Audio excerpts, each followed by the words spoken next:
work as an author, I traffic in fiction. I do not traffic in boys. Although I'll admit that the distinction is a nice one and perhaps not easy for the layman to make. With fiction, with art, with writing, it's important that even if you're dealing with areas of complete outrageous fantasy, that there is an emotional resonance. It is important that a story ring Hey, how true you doing, upon a man? human level, You even if it never happened.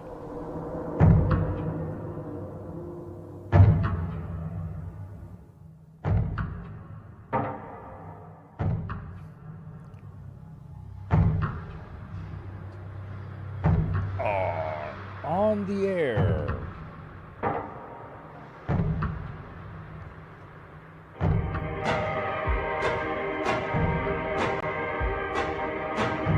Hey, Sun Wizard, what is up?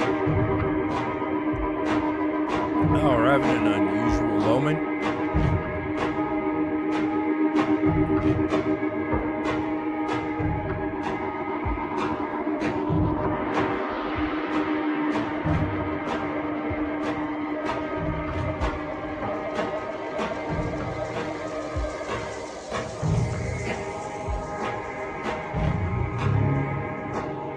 Hey, how you doing? Just coming on late night.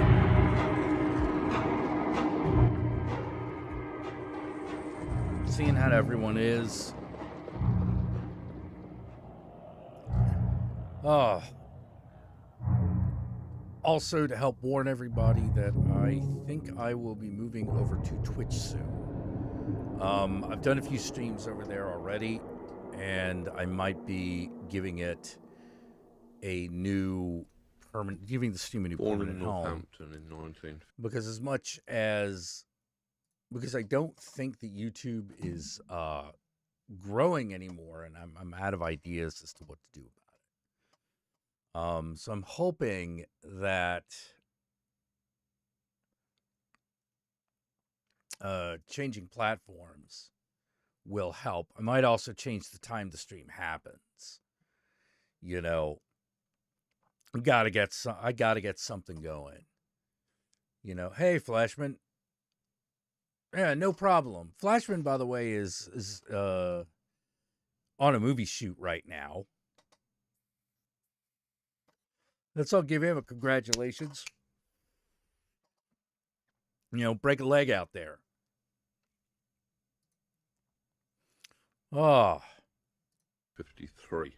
I started life in an area known as the Burrows. This was... you know, so that's a cool thing. But yeah, I'm thinking of switching things over to Twitch. That way, it'll be easier for me to collaborate with a bunch of other streamers. Because right now, YouTube has no tools in which to do that. You know, and that's becoming an issue. And I'm a little... Oh, hey, blonde artist. How you doing?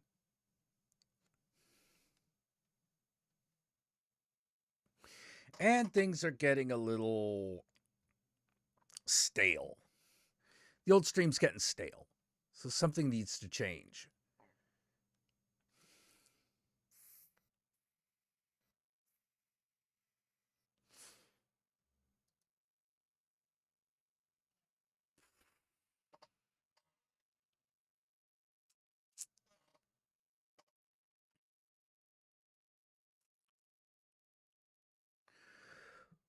Whoa.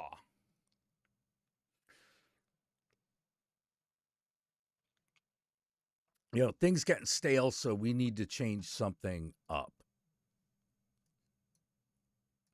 But I'm still going to be streaming on YouTube for a little bit until probably I'm going to be splitting my time between Twitch and YouTube for a little bit just to make sure everyone make sure everyone here on YouTube knows that I'm moving over to Twitch.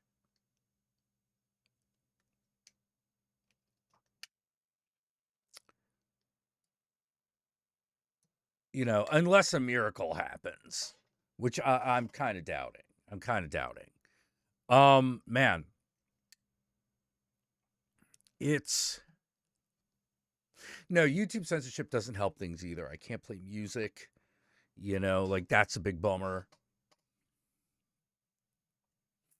You know,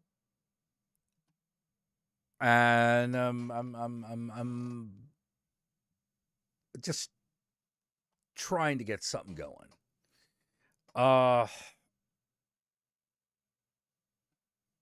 Obviously there is. Will I record the Twitch streams in case we miss it?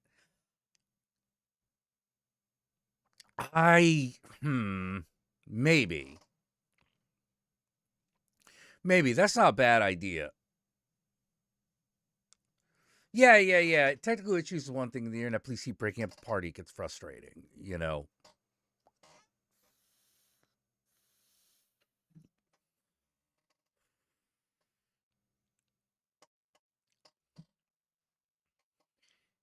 But one of the big things that's been going on in my life is I've been trying to get myself in order.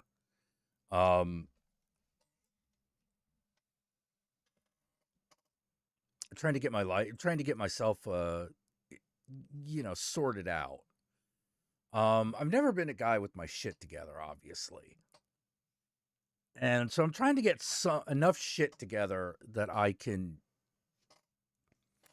continue to grow as a person. And I think that not having my shit together is causing more problems, which is pissing me off because, like, getting your shit together is not easy. Because what does it really mean?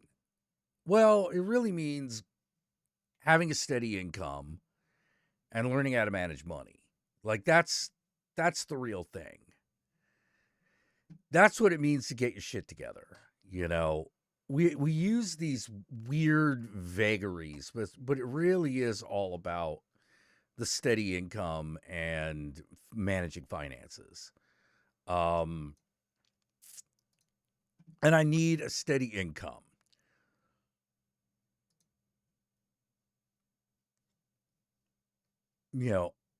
Oh yeah, Sinners and Weapons are great. Those are awesome movies.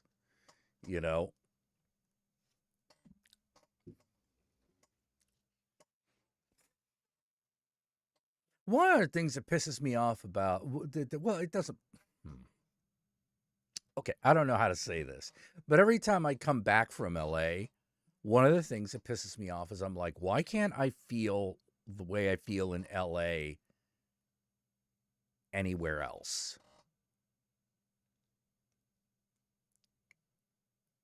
When I'm in LA, I start taking care of myself. I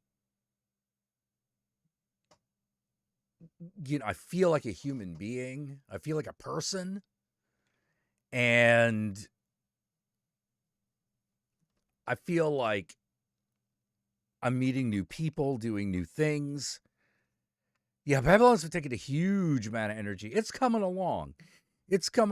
And because I promised myself I would promote Babylon at least once a stream,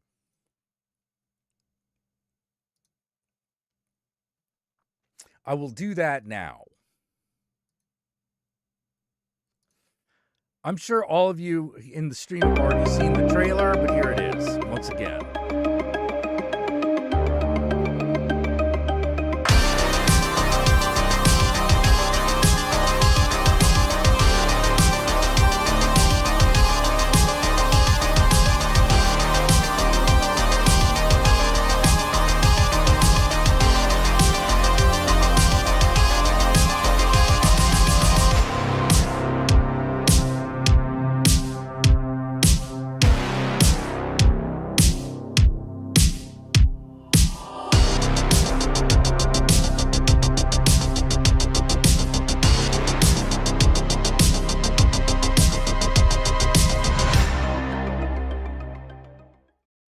And there it was. And there it goes. Yeah, steady income. Like, that'd be nice. It doesn't even, the thing that pisses me off is it don't even need to be that much when I really think about it. But the Cryptic Keeper, that's one of the character classes you'll get to play once that game comes out.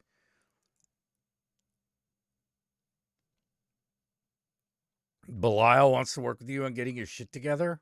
Interesting. I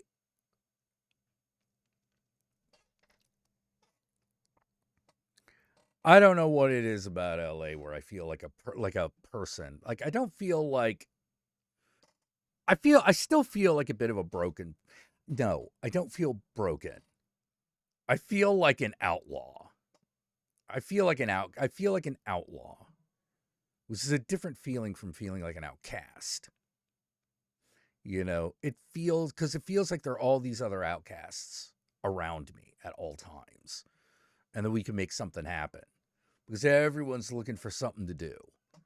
You know,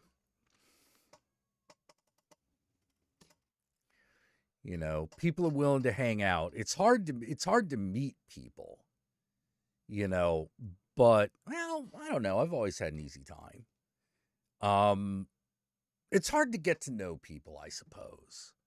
You know, but at the end of the day, as long as I'm not in a super depressive mood, I can socialize, which helps a lot. But back on getting our shit together.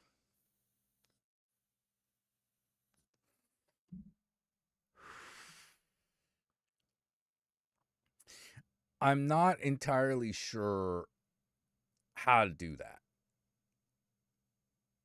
Yeah. Jack Sparrow in Tortuga when I'm in LA. Like, it's like I kind of belong there, you know?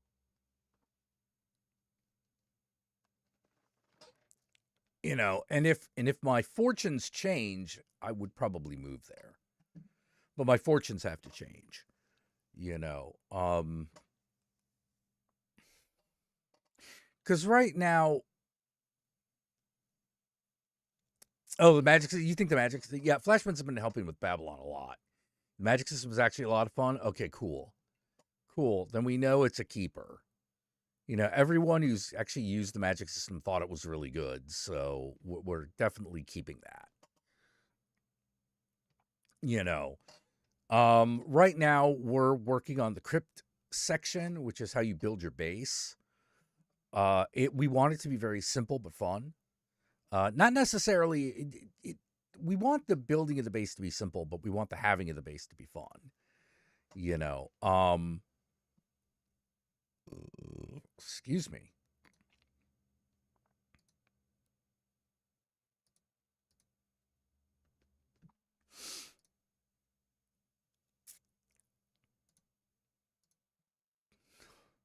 Do I have a tattoo?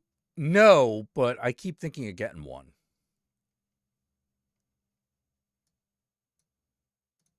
The problem I have with it is it's a picture I found on the internet.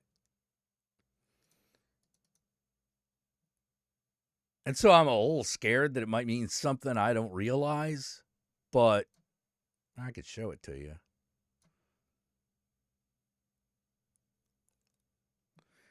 Let's see. First of all, let's open this fucker.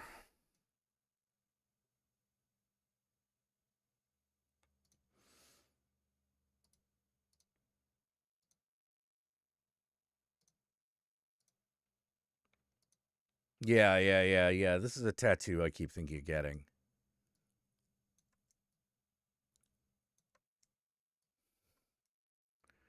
But once again, fortune's gotta change, man. I'm living within my means.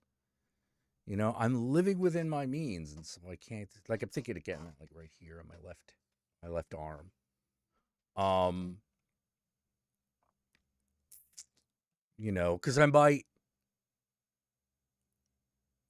Because I'm thinking of starting it out in black and white, and then adding to it in color. Not like trying to over. I know like basically how you have the peacock things, like maybe turning the eyes yellow, and then blue and green feathery parts around the black and white. Thank you for saying that'd be a fantastic tattoo, Alex. Ajax.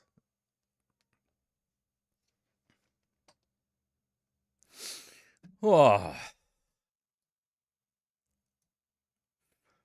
Dionysus, Shiva, Anubis, and Durga want to work with you. Oh, well, then you should check that out. Yeah. Check this stuff out, Flashman. Thanks for stopping by. Man, you know what I've had stuck in my head for the last several days? Chlorine by 21 Pilots. I'd play it right now, but we're on YouTube. One of the reasons we're probably going to one of the reasons we're moving over to Twitch. So I could play the music that's actually going in my head without us getting like shut down.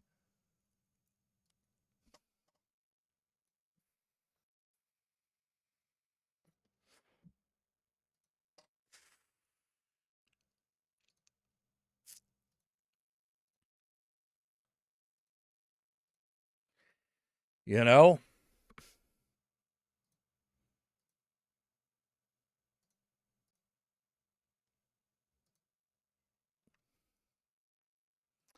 Tired of that crap. But yeah, getting your shit together. That's a tough one because I gotta be honest. Like I said, I don't entirely know what that means. You know, I'm pretty sure it's steady income and managing money, but like those two things have always been difficult. You know, always been difficult for me. You know,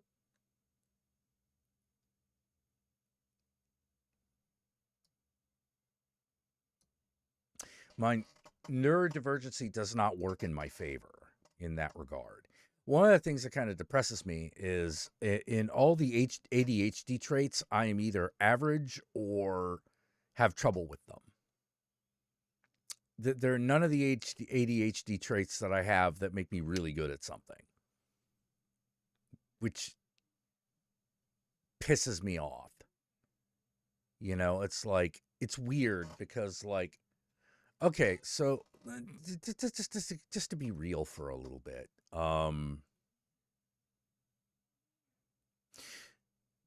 Just to be real for a bit, I struggle with self-esteem. I would say outside of depression, that's my biggest problem. Okay, well, you know how ADHD people are sometimes really good at certain things, like way above average? Yeah, I don't have that.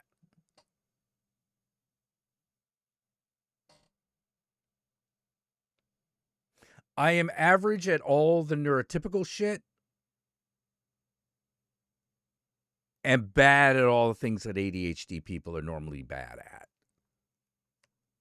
So I don't have like a superpower. I don't have an ADHD superpower. Some people do.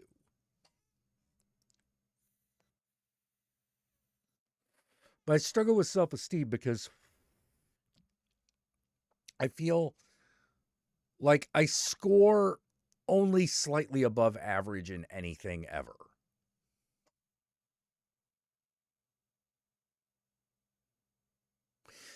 Like my IQ consistently scores at about 120.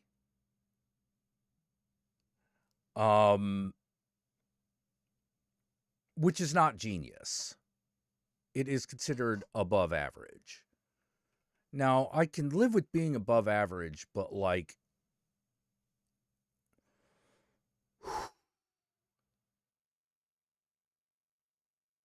I always wanted to be a star. I always wanted to be a star, a superstar, or something. You know, and as of yet, I haven't really found that.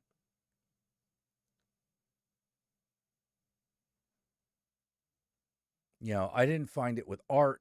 I didn't really find it with YouTube. You know, I'm not really a superstar of streaming, like, but like,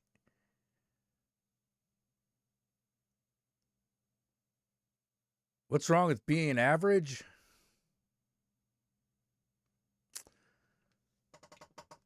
I don't know. I don't know. It's just,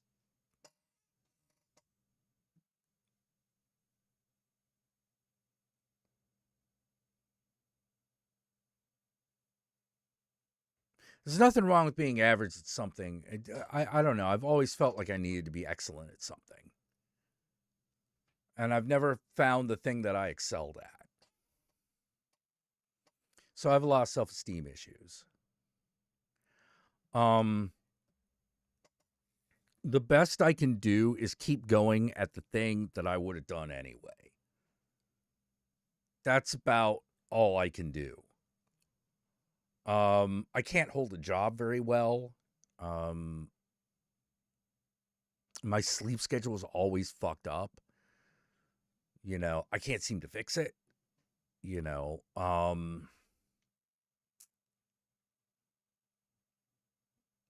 I don't fit into the 9 to 5. I'm not.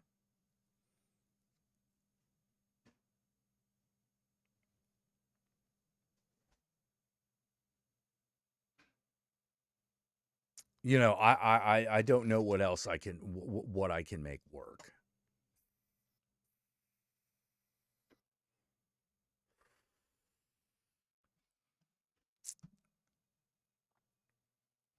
You feel that a lot, Sun Wizard? Yeah. Hopefully I'm good at something I don't even see. Hopefully. But it'd be nice to see it.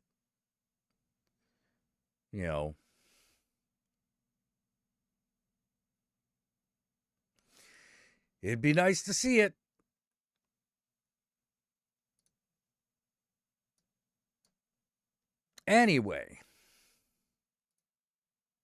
Anyway, that's enough of that. That's just going to start going around in circles.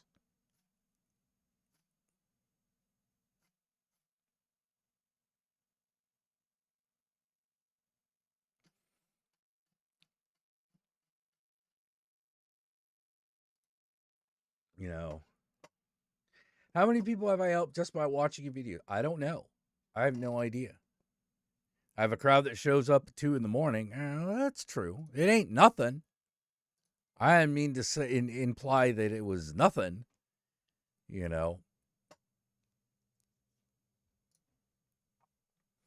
But in order to really excel at this, I need to be entertaining people. And I don't think I'm that entertaining at the moment. Sometimes I am. But for some reason, it gets hard. It gets hard to keep being entertaining.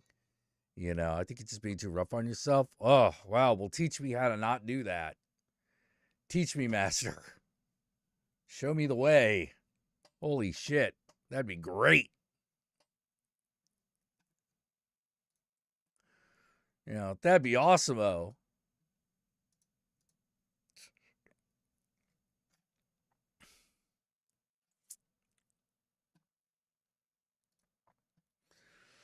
Oh.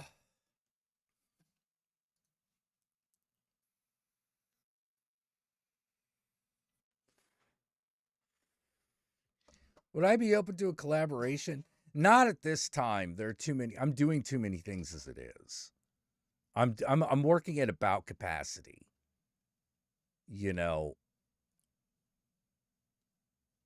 Like a full blown, I can make an appearance on something, but a full blown collaboration, I don't think I could do. I think I just don't have the brain power for it at the moment. I'm also, which brings me to another thing. I'm also trying to see a doctor right now because my blood sugar's all fucked up.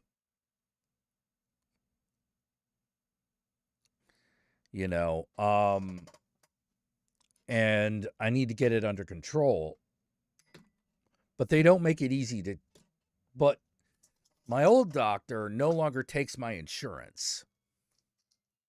So now I got to find a new doctor. And that has been great. What if it paid really good? Well, at that point, it would depend on what it was.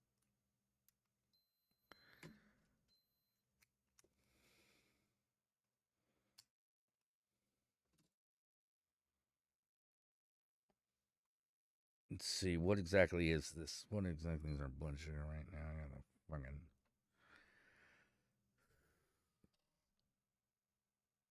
No, it's bad, but it's not too bad.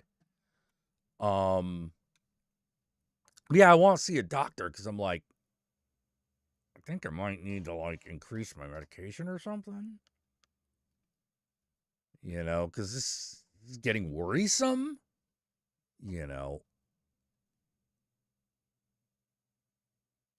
I got back from LA. And like my blood sugar had shot up to like 380, which is not good. But I was like, okay, well, we'll watch it. We'll really maintain for about a week and watch it like go down. But it's gone down really slowly. Like in the last few days, it finally came down to like 250. You inherited a ton of money. You think about starting a project? Huh.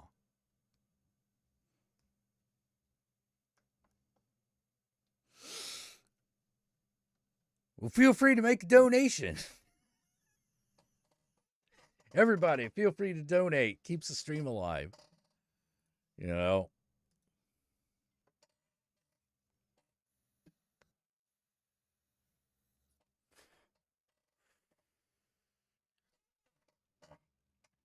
I gotta be honest. I wish I got paid every week.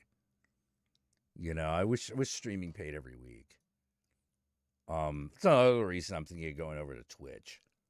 Because while Twitch itself doesn't pay out every week, like fucking the instant donations do.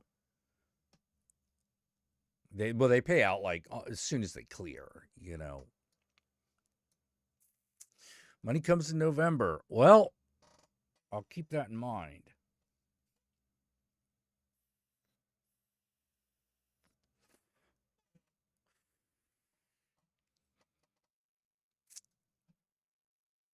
Oh, man.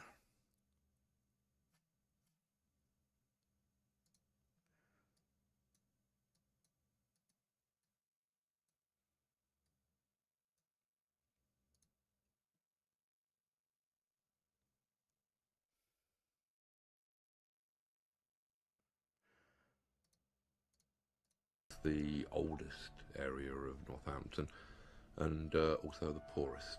It was where the rural families who'd been drafted into the towns to man the conveyor belts of the Industrial Revolution ended up. It had originally been the system of moats and forts that surrounded Northampton's castle before it was demolished. So all of the streets had names like Moat Place or Fort Street or Dungeon Alley or whatever. And this was a quite bleak, grim, monochrome area. There were a great many families who were probably looking back incest families where even the dog had the same hair lip. Oh. I found myself surrounded by a monochrome world of limited opportunities. The only window out of that restricting world was the tales of mythology that I would read, or the bright four-colour superhero stories, adventures of people who had no restrictions, people who could fly over the housetops, people who could become invisible. This was a very important key to a very important door. It opened vistas of the imagination with which I was eventually able to transcend and escape the limitations of my origins. Now, comics were something that I'd been reading for as long as I could remember being able to read. They were almost a staple part of working class existence. They were something like rickets. They were just something that you had. I'd originally read most of the British comics, which mainly featured working class children in working class environments, generally being spanked by their parents or teacher, which was a peculiar fixation of the British comics of my boyhood. And pretty much they presented a world that was almost indistinguishable from the one that I lived in, and thus I didn't find it the most exotic world into which I could escape. However, when I was 7, I picked up my very first American comics. These were bright, garish, four-colour things that, rather than taking place against some anonymous northern British backdrop, took place in cities like New York, which to me were as exotic as Mars. The idea of buildings of that scale, the idea of this modernness that seemed to pervade everything. This was a futuristic science fiction world. And then, against that backdrop, you have these incredibly colourful characters who had these amazing powers, who could transcend their human limits. I'd already been attracted to mythology, fairy stories, anything which had people that could fly or become invisible, or could lift huge mountains, or could perform any of these heroic acts for which gods and heroes are largely famous. And so, having discovered the American superhero books, it was a fairly natural transition. Here was something where I didn't have to read the same myths over and over again, but where every month I could read something new about Superman or the Flash. This became a preoccupation. At first, I was probably preoccupied with the characters themselves. I wanted to know what Batman was doing this month. Around about the time when I reached the age of, say, 12, perhaps a little earlier, I became more interested in what the artists and writers were doing that month. It had finally occurred to me that these stories weren't just drawing themselves, that somebody was drawing them, somebody was writing them. And I became fairly knowledgeable in the styles of the different artists. I became critically able to distinguish between a good story and a bad story. And comic books were still very much a part of my life. I mean, which was, in physical terms, was changing quite rapidly, as it would for anybody at that age. I'd moved from my primary school in the working class area into which I was born to a grammar school. Now, call me naive, but entering grammar school was the very first time that I actually realised that middle class people existed. Prior to that, I'd thought that there was just my family and people like them and the Queen. I had really not been aware that there was a whole strata of humanity in between those two positions. When I got to grammar school, I realised that I was one of the very few working class people there because of the 11 plus system and its rigours, and that a lot of the other children there had had the advantage of probably a better education than I'd been privy to. Thus, from being a star pupil at my primary school, from being top of the class every year, and from being made head prefect with a little green enamel badge, I suddenly plummeted to 19th in the class, which was a tremendous blow to my already insufferably huge ego. I don't think I ever quite got over that. Certainly by the next term I was 25th in the class. I think for the next couple of years I was second from bottom. I'd finally come to the realisation that I was not going to cut it in the kind of academic world that was spread out in front of me. I decided, pretty typically for me, that if I couldn't win, then I wasn't going to play. I was always one of those sulky children who sort of couldn't stand to lose at Monopoly, Cluedo, anything. So I decided that I really wanted no more of the struggle for academic supremacy or anything of that nature. After having been expelled from school at the age of 17, I found that my horizons rapidly contracted. The headmaster, who had dealt with my expulsion, had, I think, taken me rather personally. He had written to all of the colleges and schools that I might have thought of applying to, and told them that they should under no circumstances accept me as a pupil because this would be a corrupting influence upon the morals of the other students. I believe that he did at one point in the letter refer to me as sociopathic, which I think was rather harsh. The same thing applied with jobs. Any job that I was applying for meant that I would need a reference from the school, and the references I was getting from the school were kind of the antimatter equivalent of references. Thus, the only jobs that I could get were ones that just didn't give a damn who they employed. So I found myself working at a skinning yard and tannery at the bottom of Bedford Road in Northampton, which was probably one of the bleakest places that I've ever encountered, where you would turn up at 7:30 in the morning and drag huge, heavy, dripping sheepskins out of vats of mingled blood, urine, water and excrement.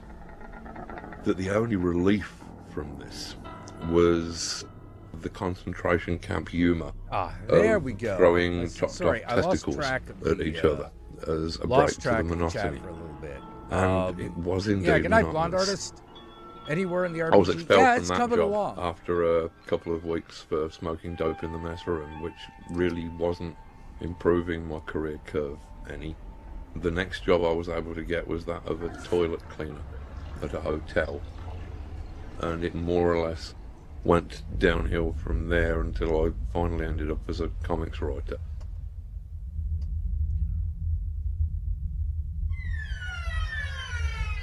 Quitting my day job and starting my life as a writer was a tremendous risk. It was a fool's leap, a shot in the dark. But anything of any value in our lives, whether that be a career, a work of art, a relationship, will always start with such a leap. And in order to be able to make it, you have to put aside the fear of failing and the desire of succeeding. You have to do these things completely purely, without fear, without desire. Because things that we do without lust of result are the purest actions that we shall ever take. I originally, having delusions of adequacy as an artist, had both drawn and written some strips for one of the music papers and for a local paper. After a couple of years, I'd realised that I could not draw well enough or fast enough to ever make any kind of career from this. And so I'd started to look into the possibilities of actually writing comic strips for other people to draw. This had landed me a couple of early jobs at places like 2000 AD and the British Doctor Who Monthly and Weekly that were published around that time. I learnt my craft doing very short stories, 3 or 4 pages each, which is an excellent way to learn writing of any sort. This progressed to doing a couple of series where I'd got a little more say in the nature of the material. By the way, that is and was my able Twitch channel. to take more chances, to be a bit more experimental. And And these started to win awards in the near future, Britain, meaning like by July. which impressed the Americans no end. The Americans tend to think that every award is an Oscar and didn't realise that the comic industry awards are all voted for by 30 people in anoraks with dreadful social lives. And so, as far as they were concerned, if I was an award winner, then I was an English genius. And so they brain drained me to America and set me to work working on DC Comics' Swamp Thing title, which caused a bit of a stir and at least made DC trust me enough to give me other projects, again allowing me more or less to write whatever I felt like writing. This led to Watchmen in the middle 80s, and that was one of the books that was responsible for the ridiculous blizzard of publicity that comic books, or graphic novels as somebody in a marketing department had decided by then that they should be called, became popular. I got into the swing of my writing career in the very early 1980s, which was a very overcast time politically. Most of the liberal world was watching in horror at the inexorable rise of the Reagan-Thatcher right-wing fuck buddy coalition. Yes, we are again. At the same time, we had elements of fascism starting to make themselves prevalent upon the streets of Britain with the rise of the National Front. And all in all, things were looking fairly bleak. I decided that if I wanted to write about this grim present, the best way to do it was in the form of a story set in the future, which is by no means a new trick. Most dystopian science fiction is not actually about the future, it is about the times in which it was written. And the script that I came up with, V for Vendetta, was no exception. This was set in what at the time seemed an unreachably distant period in the future, which was 1997, and Britain had been taken over by a coalition of fascist groups, with a very romantic anarchist adventurer set in opposition against that. To get over the idea of fascism, I needed some symbol that would convince the readers that they were looking at a fascist police state. The thing that I finally settled upon was the idea of security cameras The Highlander was a documentary. Hey, thanks for the hill, events Mike. happened And watching in Matthew, real time. sorry, Matthew. I figured, yeah, that looks Pretty pretty sure much that's like fascism in action. And the readers were equally impressed, and apparently so were government figures who must have been reading it at that time and decided that security cameras at every street corner of the metropolis was indeed just what we needed for the late 1990s.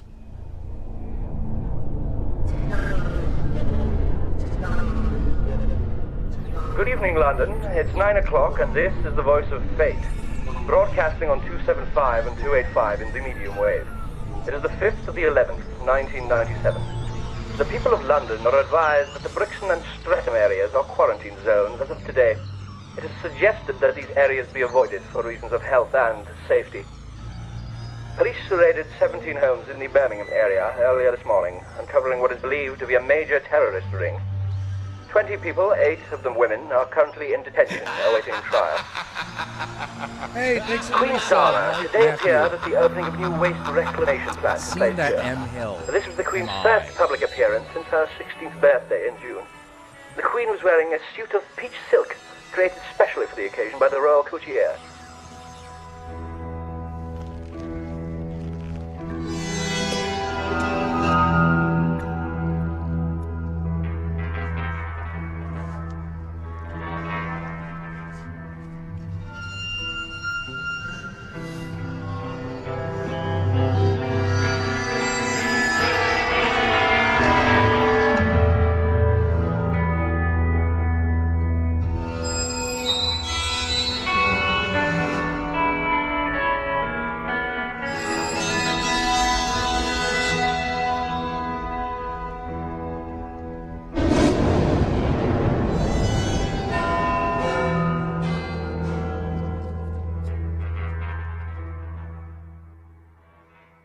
Watchmen also grew out of the politically shadowy landscape of the 1980s, when the Cold War was probably at its hottest in 20 or 30 years, and when nuclear destruction suddenly seemed a very real possibility.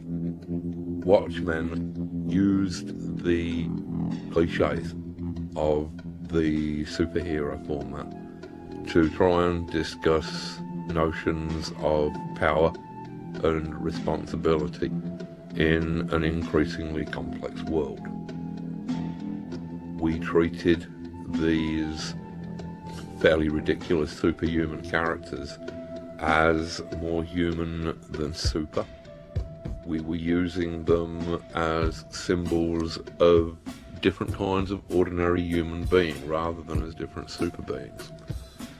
I think there were probably quite a few things about Watchmen which chimed well with the times, but to me perhaps the most important was the actual storytelling, where the world that was presented didn't really hang together in terms of linear cause and effect. I figured Matthew. But I was just kept instead saying Michael, seen Michael. as some massively complex simultaneous Thank you. event with connections made of coincidence and synchronicity. And I think that it was this worldview, if anything, that resonated with an audience that had realised that their previous view of the world was not adequate for the complexities of this scary and shadowy new world that we were entering into. I think that Watchmen, if it offered anything, offered new possibilities as to how we perceive the environment surrounding us and the interactions and relationships of the people within it. Rorschach's Journal, October 12th, 1985. Dog carcass in alley this morning. Tired tread on burst stomach. This city is afraid of me. I have seen its true face. Streets are extended gutters, and the gutters are full of blood, and when the drains finally scab over, all the vermin will drown. The accumulated filth of all their sex and murder will foam up about their waist, and all the whores and politicians will look up and shout, "Save us!" And I'll look down and whisper, "No." Stood in firelight, sweltering blood stain on chest like map of violent new continent. Felt cleansed, felt dark planet turn under my feet, and knew what cats know that makes them scream like babies in the night. Looked at sky through smoke heavy with human fat, and God was not there. The cold, suffocating dark goes on forever, and we are alone. This rudderless world is not shaped by vague metaphysical forces. It is not God who kills the children, not fate that butchers them, or destiny that feeds them to the dogs. It's us. Only us.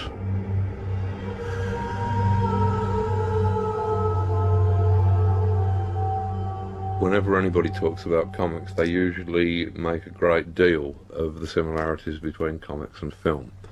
And while I'll agree that a comic creator who understands cinematic techniques will probably be a better creator than one who doesn't, I feel that if we only see comics in relationship to movies, then the best that they will ever be are films that do not move.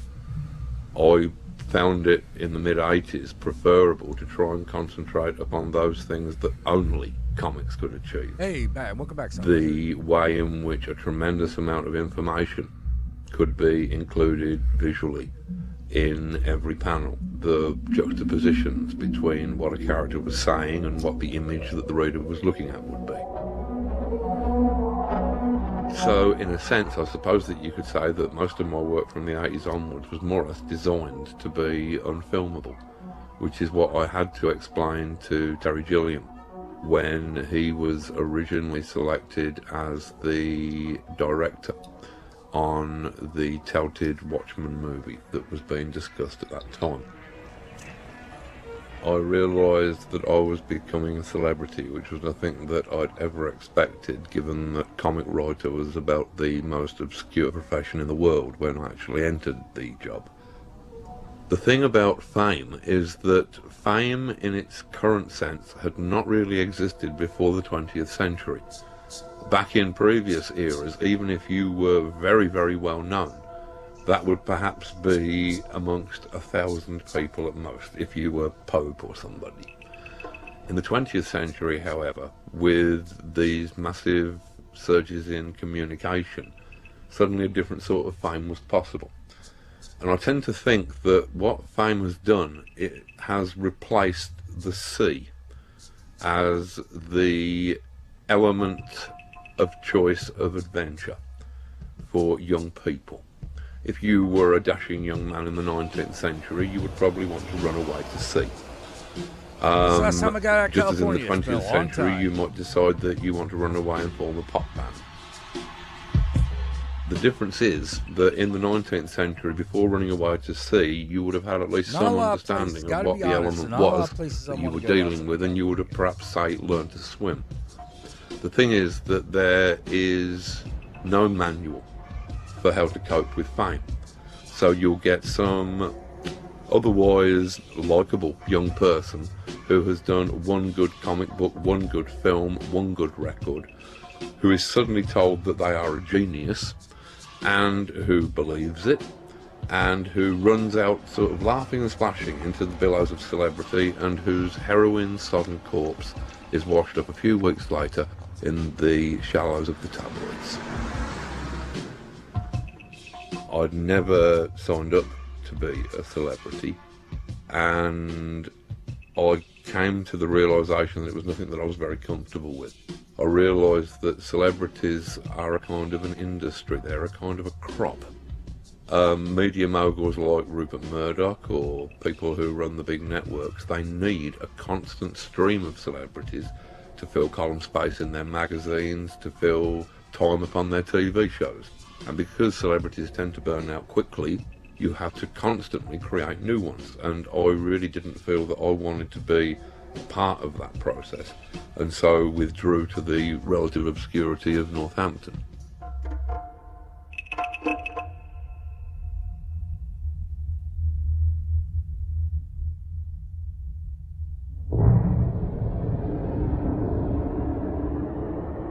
On my 40th birthday, rather than merely bore my friends by having anything as mundane as a midlife crisis, I decided it might be more interesting to actually terrify them by going completely mad and declaring myself to be a magician.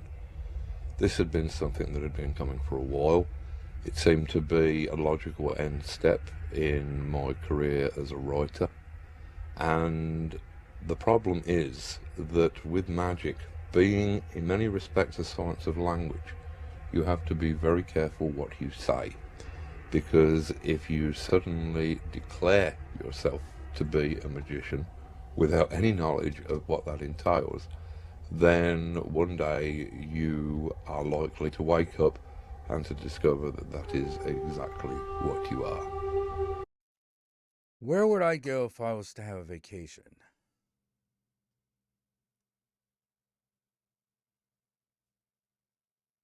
I don't know.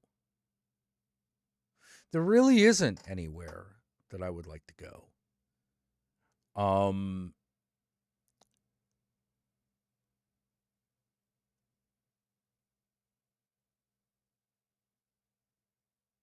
That's part of the problem. You know, I don't know what I would do or where I would go. My interests have become in travel have become very limited.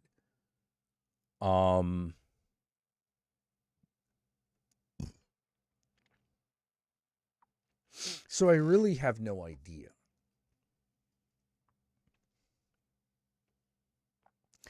You know, I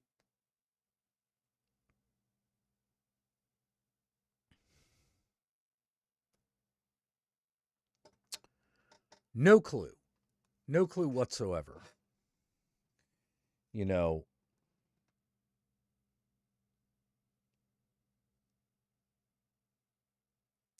check out Pennsylvania.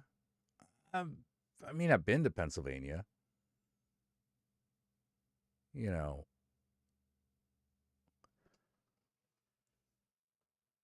I don't. I don't think my destiny lies in Pennsylvania. Excuse me. I'm gonna get a coffee real quick.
Let's see.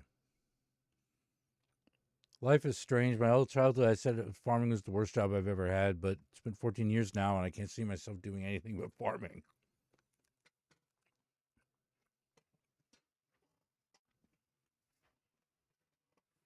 I don't know. Maybe it's what you're good at.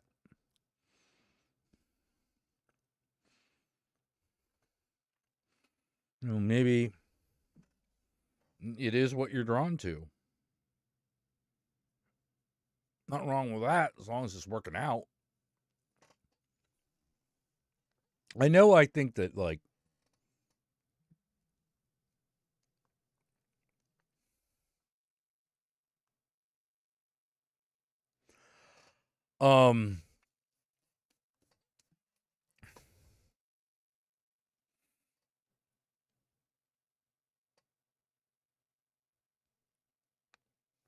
I can't say PA isn't in my fate. Yeah, I can. Let's say whatever the fuck I want. Like, what would I... Oh, you talking about PAX Unplugged? Like, I've got to show up sometime? Oh, you might be right on that level. Might be right on that level.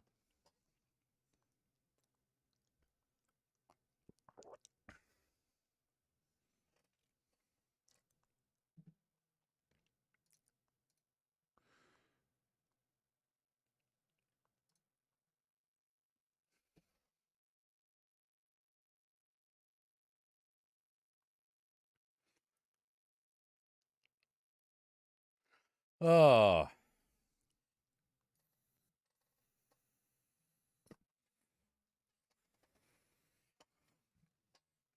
Man. Well, it's almost 3 a.m. where I am, and I do have stuff I got to do tomorrow. But I'm glad you guys all came down and decided to hang out with me for a little bit. I really appreciate it. Remember to follow me on the Twitch, which I'll put the link up. Hang out with me for a little. Put the link up as soon as it lets me. Follow me there. Remember, I am still doing Babylon this year, so keep a lookout for that. And I will talk to y'all later. Good night.